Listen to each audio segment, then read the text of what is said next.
Vidéo pour les maîtres du jeu. J'étais en intercampagne, c'est-à-dire qu'on commence entre deux campagnes.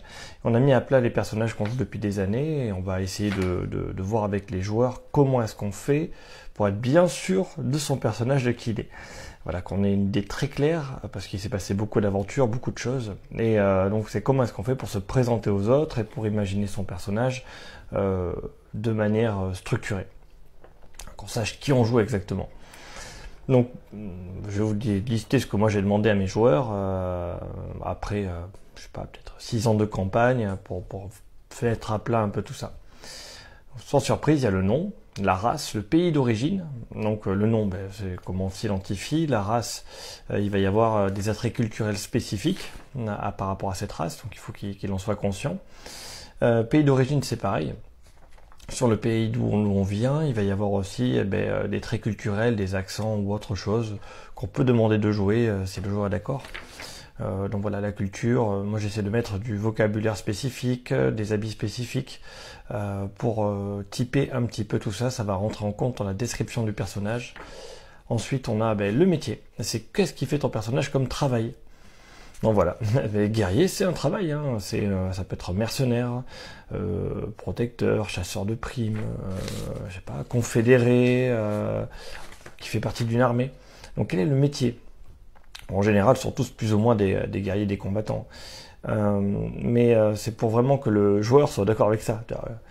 Genre tu peux être magicien d'une académie, professeur, t'identifier comme un professeur. Donc c'est par exemple, on prend un truc. Je viens de l'école de contre-assassins de République mercenaire, donc c'est un pays qui s'appelle le cirque.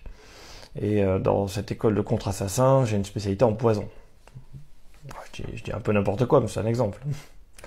Les passions. Donc à ne pas confondre, la passion, c'est ce qui m'anime. C'est pas forcément rentable, hein. C'est quelque chose qui m'anime, quelque chose que j'aime par-dessus tout. Souvent, c'est pas là pour optimiser par rapport au métier, c'est un truc qui est à côté. T'as fait un métier, mais t'as une passion à côté. Tu vois, moi, je suis kinésithérapeute, mais ma passion, c'est les jeux de rôle. Et mes hobbies, c'est le sport, c'est l'activité physique, c'est notamment les arts martiaux. Voilà, donc il faut vraiment différencier le métier, ce que tu fais, ce qui te fait gagner ta vie, de ta passion, qui est le truc qui t'anime, que tu aimes faire dès que tu as du temps libre, dès que tu peux en faire, t'en fais. Et après, tu as ton hobby, qui est la dernière chose, c'est quand il te reste du temps, à quoi tu le passes. Moi, j'ai pas trop le temps de lire, j'aimerais dire plus. Là, j'ai tous les Witcher, comment faire pour mon anniversaire. Mais entre les Witcher, la course à pied, je choisis la course à pied. Entre le Witcher et les arts martiaux, je choisis les arts martiaux. Donc on peut dire que mon hobby, c'est plus la lecture, en tout cas aujourd'hui ça ne l'est pas, c'est plutôt la course à pied, c'est plutôt l'activité physique. J'espère me remettre aux arts martiaux bientôt. Donc voilà, c'est comme ça qu'on définit un peu le personnage pour lui donner de la couleur, pour lui donner un côté un peu réaliste. Ensuite, ce que je pose comme question, ce sont les valeurs. Donc les valeurs, voilà, c'est assez strict par la définition philosophique de ce qu'est une valeur. Là, on reste assez évasif. C'est beaucoup plus large. Ça peut être, c'est pas forcément des valeurs. Bon, évidemment, il y a la tempérance, il y a le courage, certaines choses. Même bien que le courage, ça dépend comment est-ce qu'on voit ce que doit être. Voilà, il faut le définir. Mais je leur demande de mettre 3 mots forts qui peut représenter le personnage lorsqu'il fait des choix. Quand tu fais tes choix, tu fais référence à ces 3 valeurs. Voilà, parce que c'est comme ça que tu l'as construit au fur et à mesure des campagnes. Et c'est ça qui en ressort. Entre l'idée initiale du personnage lorsqu'on l'a créé et l'idée de ce qu'elle est aujourd'hui, le personnage a beaucoup évolué, il a changé. Dans sa manière de penser, dans sa découverte du monde. Donc ces valeurs ont changé aussi, et c'est bien, je pense, après une longue campagne, de mettre à plat ce qui va dicter un peu la conduite de ton personnage. C'est ça. Ensuite, c'est 3 phrases. En 3 phrases, seulement 3 phrases, par rapport à ce que tu as vécu et ton historique, les moments forts. 3 moments forts qui ont sculpté ce qu'est ton personnage aujourd'hui. Donc ça peut être quelque chose dans son enfance, dans sa formation, qui est dans son historique initial. Ça peut être aussi une aventure spécifique qu'il a vécue, qui est vraiment l'a beaucoup marqué, qui a fait un changement, un virement dans sa personnalité, sa manière de réfléchir. Ça peut être l'amour, ça peut être la corruption, et il s'est passé un truc terrible. Et là, il a pris conscience que le mal, c'est des méchants. Et qu'avant, il savait pas trop, il était plutôt gris, et là, il a fait non mais faut arrêter. Et voilà. Qu'est-ce qui, dans ses aventures et dans son historique, qui retient en 3 phrases simples. Et ensuite, c'est ce qui fait de vous que vous êtes un héros par rapport à votre quête. Vous avez une grande quête en général. Quand on fait une campagne, on a une quête à accomplir qui est mystique, qui est de l'ordre de la croyance, qui est de l'ordre de... Là, moi, je joue à Agon et Royaume Crépusculaire. Et dans Agon, en fait, on joue des inspirés, des flammes. Et on est là pour défendre l'art, les muses, l'art libre. Et donc, la personne va s'impliquer plus ou moins dans cette quête mystique. Il y en a, ça peut être simplement découvrir ce que c'est, d'autres réaliser un chef-d'œuvre, d'autres encore c'est combattre le mal et le dieu du mal, d'autres c'est faire revenir les muses, d'autres c'est entretenir les œuvres qu'elles ont créées, le monde tel qu'il est. Il y a différentes manières de percevoir comment est-ce que vous êtes un héros dans votre campagne par rapport à tout ce qui est mystique, et c'est bien de le définir.